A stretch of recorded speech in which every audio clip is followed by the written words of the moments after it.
Hello, and welcome to a new episode of Muscle for Life. I am Mike Matthews. Thank you for joining me today for something new, a new series of episodes that I want to do, which I have rather uninspiredly, if that's a word, I don't think it's a word, but I'm going to use it, called Research Roundup.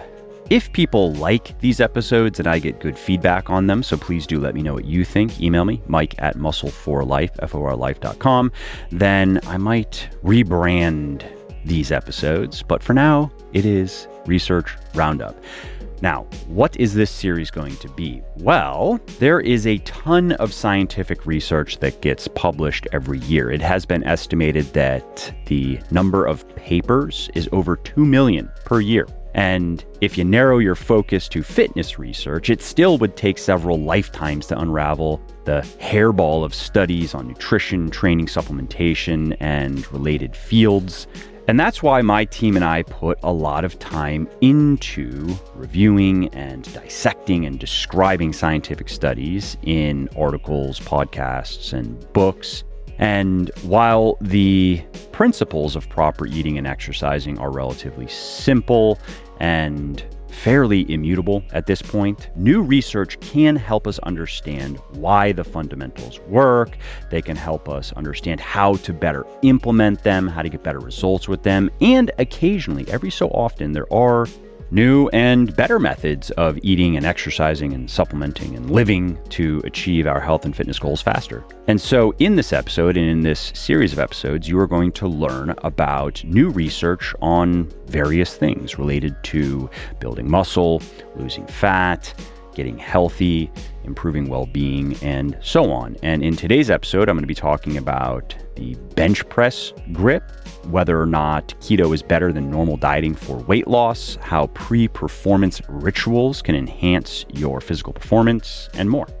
Before we get started, how would you like a free meal planning tool that figures out your calories, your macros, even your micros, and then allows you to create 100% custom meal plans for cutting, lean gaining, or maintaining in under 5 minutes? Well, all you got to do is go to buylegion.com/mealplan, buylegion.com/mealplan, and download the tool. And if I may say, this tool really is fantastic. My team and I spent over 6 months on this thing working with an Excel wizard, and inferior versions of this are often sold for $50, $60, even $100. Or you have to download an app and pay every month, or sign up for a weight loss service and pay every month $10, $20, $40, $50, even $60 a month for what is essentially in this free tool. So if you are struggling to improve your body composition, if you are struggling to lose fat or gain muscle, the right meal plan can change everything. Dieting can go from feeling like running in the sand in a sandstorm to riding a bike on a breezy day down a hill. So again, if you want my free meal planning tool, go to buylegion.com/mealplan, buylegion.com/mealplan, enter your email address, and you will get instant access. All right, so let's start with a study on the bench press grip and how it affects the muscles trained. And this study is called The Effect of Grip Width on Muscle Strength and Electromyographic Activity in Bench Press Among Novice and Resistance Trained Men, published on June 14th, 2021 in the International Journal of Environmental Research and Public Health. Now, you have probably heard that bench pressing with a wide or wider grip primarily trains your pecs, and pressing with a narrow or narrower grip primarily trains your triceps. Well, this study casts doubt on this dogma. It was conducted by scientists at Western Norway University of Applied Sciences. And in the study, the scientists split 28 men into 2 groups. You had a resistance-trained group and a novice-trained group. The resistance-trained participants had at least 1 year of weightlifting experience and were able to bench press at least 125% of their body weight, and the novice-trained participants had performed no training for at least 6 months, but were familiar with the bench press. And what the researchers did is they had all of the participants perform 3 sets of 6 reps of the bench press with either a wide, regular, or narrow grip while attached to an EMG, which is a machine that measures the activation of muscles. So in this case, it measured the activation of the pecs, triceps, and deltoid. And what the scientists found is that grip width had almost no impact on muscle activation. All of their muscles were activated about the same regardless of the grip width, with 2 exceptions. One, among weightlifters with at least 1 year of training experience, so among the more experienced lifters, triceps activation was significantly greater with the medium grip than the wide grip. And 2, among weightlifters with no recent training experience, front delt activity was significantly greater with the medium grip than the narrow grip. Now, it's worth noting that although the differences seen in muscle activation were statistically significant, they were not large enough to likely make a meaningful impact on long-term muscle growth. And while other studies have shown that using a narrower grip on the bench press does tend to cause a larger increase in triceps activation, this study and a couple of others like it indicate that using a wider than normal grip width probably does not significantly improve chest muscle activation. So the key takeaway here is this: bench pressing with a slightly narrower grip does emphasize the triceps, and it appears to do so much more in stronger people rather than people who are brand new to weightlifting. And also bench pressing with an extra wide grip. Some people suggest doing that because it is supposedly better for training your pecs specifically. That does not seem to be true. The weight of the evidence is continuing to grow against that claim. Also, something else to keep in mind with a very wide grip or a wider than normal grip bench press is it's quite hard on your shoulders. I'm not a fan. Okay, let's move on to some research on the keto diet. And this study is called The Influence of Cyclical Ketogenic Reduction Diet versus Nutritionally Balanced Reduction Diet on Body Composition, Strength, and Endurance Performance in Healthy Young Males, a randomized controlled trial. And this was published on September 3rd of 2020 in the journal Nutrients. And despite the popularity of the ketogenic diet, there is no consensus on whether it has any benefit over conventional diet strategies for improving body composition or improving performance. And this study that I am covering in this podcast here, this was conducted by scientists at the First Faculty of Medicine and General University Hospital, and it adds to a growing body of evidence that is showing that keto is a lot of sizzle with very little steak. In this experiment, researchers split 25 young men into 2 groups. You had a group that followed a keto diet and a group that followed a balanced diet. Both of the groups maintained a calorie deficit of 500 calories per day, and they followed a 3-day push-pull legs strength training program for 8 weeks. And at the end of the study, the results showed that the keto group lost some fat as well as some muscle. They gained no strength, and they did not improve their endurance. The balanced diet group, though, they lost about twice as much fat as the keto group. They maintained their muscle and they increased their strength and endurance. Now, it's important to remember that this is just one study, so you don't want to just write off the keto diet because of this one experiment. The strongest argument in favor of keto is that some people do find that it helps them control their appetite better, and therefore they can stick to their diet better. They can stick to their calories and their macros better and get better long-term results, particularly with fat loss. That, in my experience, has not been the norm. Most people I have heard from and spoken with over the years as keto has gotten more popular have reported the opposite, that it did not work well for them, especially when they couldn't just eat as much fatty stuff as they wanted, when they understood that energy balance is non-negotiable and they had to control their calories and macros. They could only eat so much food every day if they wanted to consistently lose fat.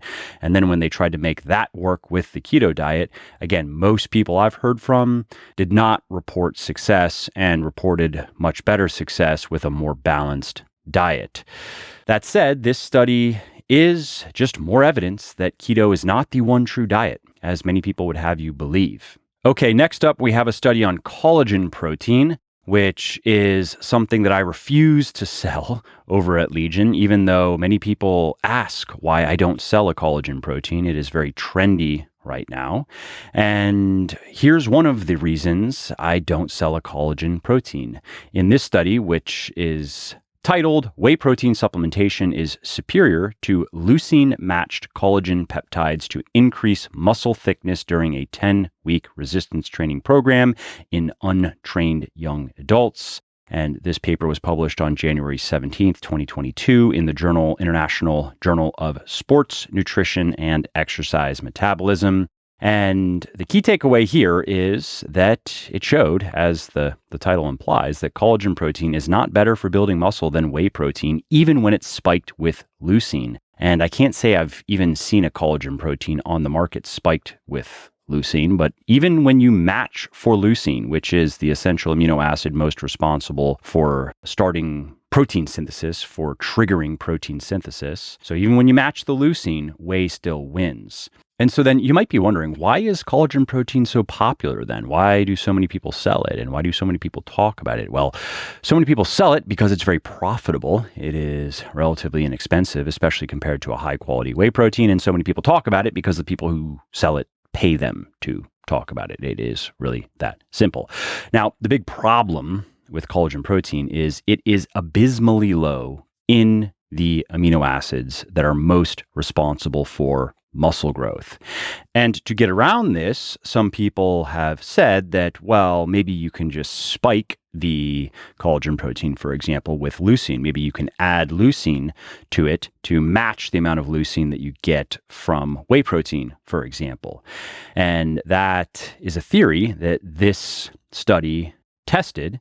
And so what the researchers did is they split 8 men and 3 women into 2 groups. You had a whey protein group and a leucine-spiked collagen protein group. And all of these people completed a 10-week strength training program, and they consumed about 1.6 to 2 grams of protein per kilogram of body weight per day, with 35 grams of that daily protein coming from either whey or collagen.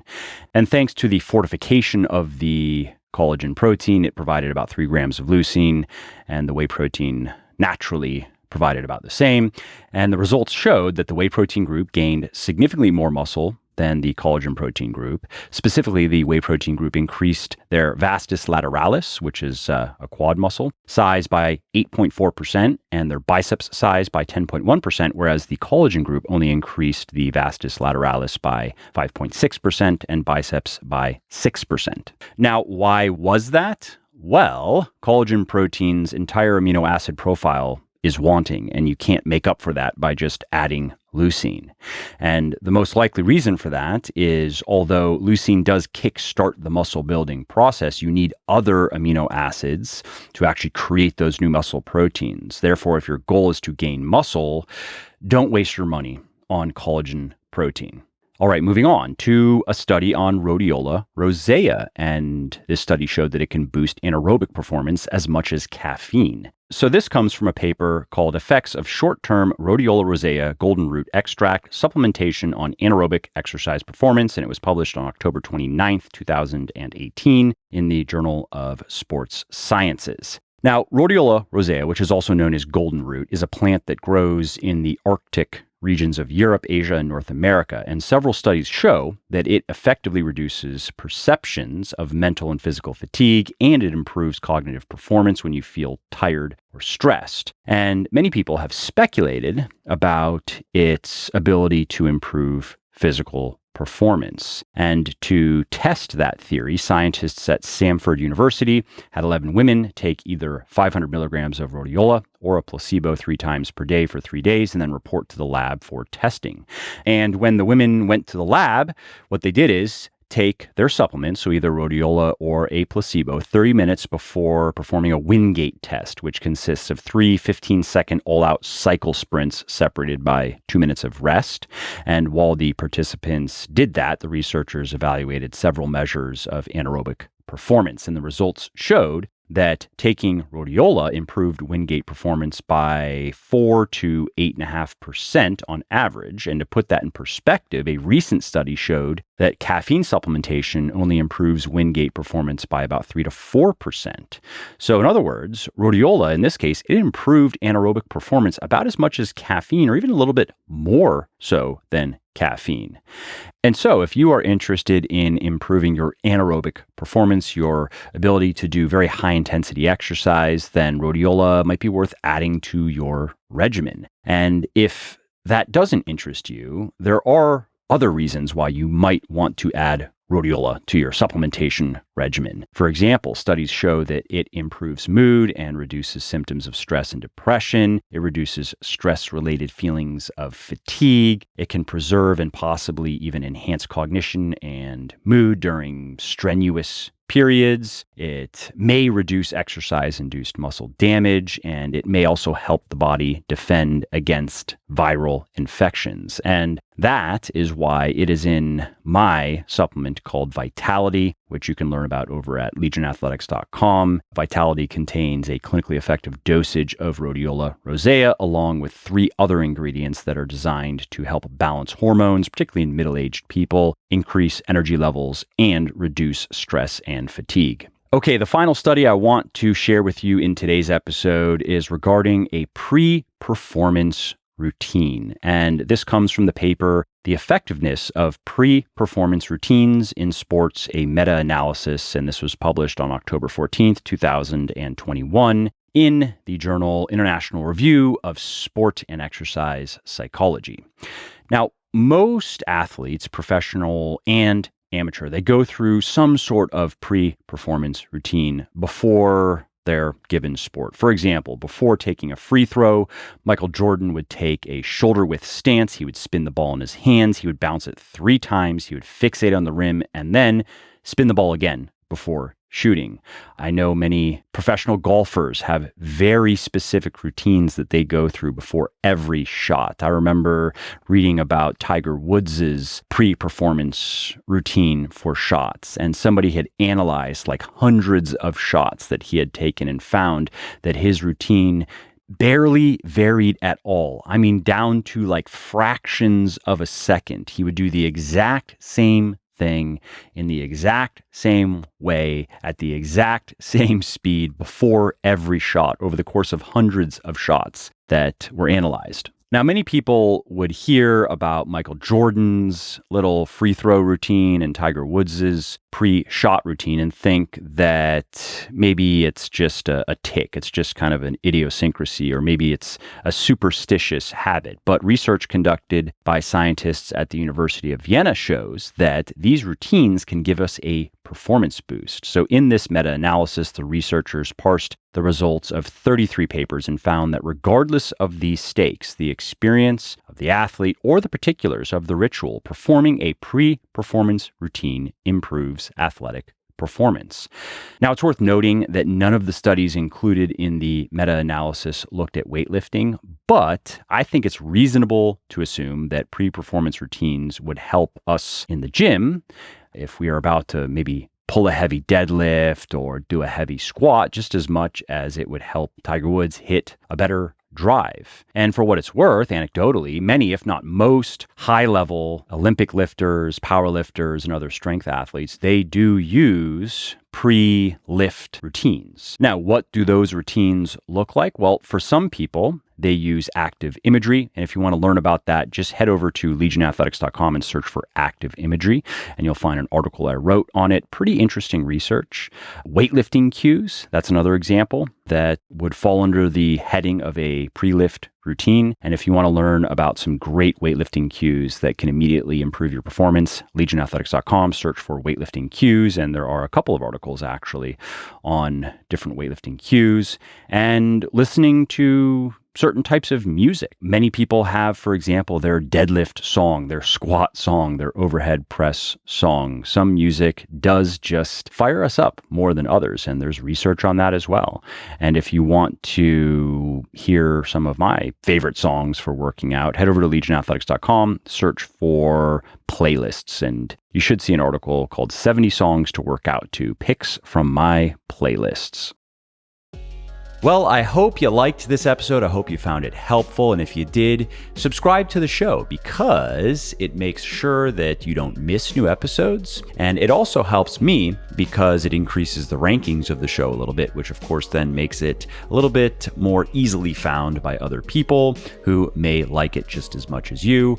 And if you didn't like something about this episode or about the show in general, or if you have ideas or suggestions or just feedback to share, shoot me an email, mike@muscleforlife.com, muscleforlife.com, and let me know what I could do better, or just what your thoughts are about maybe what you'd like to see me do in the future.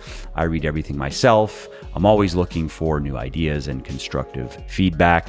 So thanks again for listening to this episode, and I hope to hear from you soon.